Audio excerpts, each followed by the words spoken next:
بسم الله الرحمن الرحيم. والفجر وليال عشر والشفع والوتر والليل إذا يسر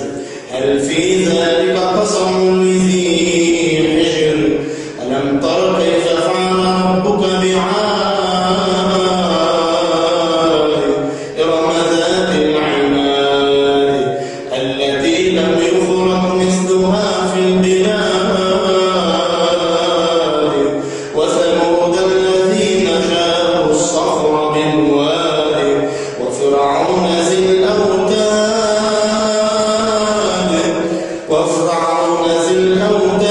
الذين طغوا في البلاد فأكثروا فيها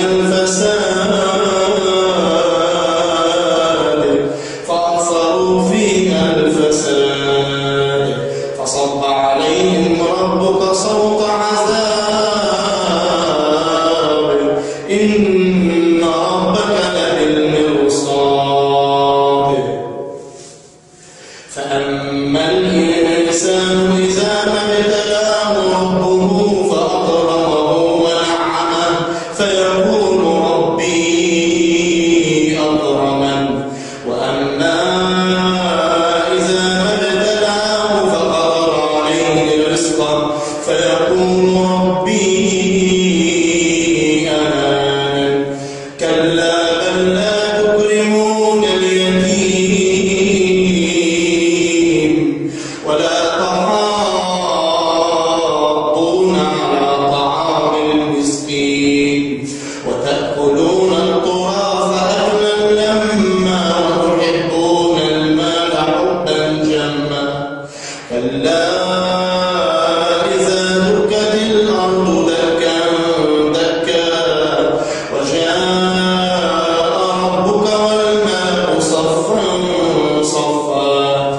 جيء يومئذ بجهنم يومئذ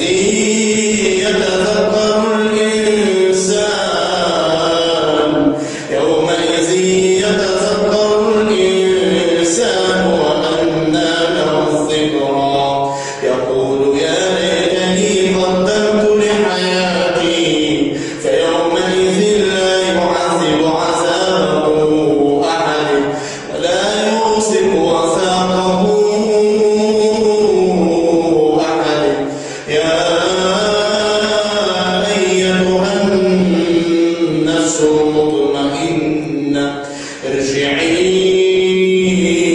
إلى ربك راضية مرضية فادخلي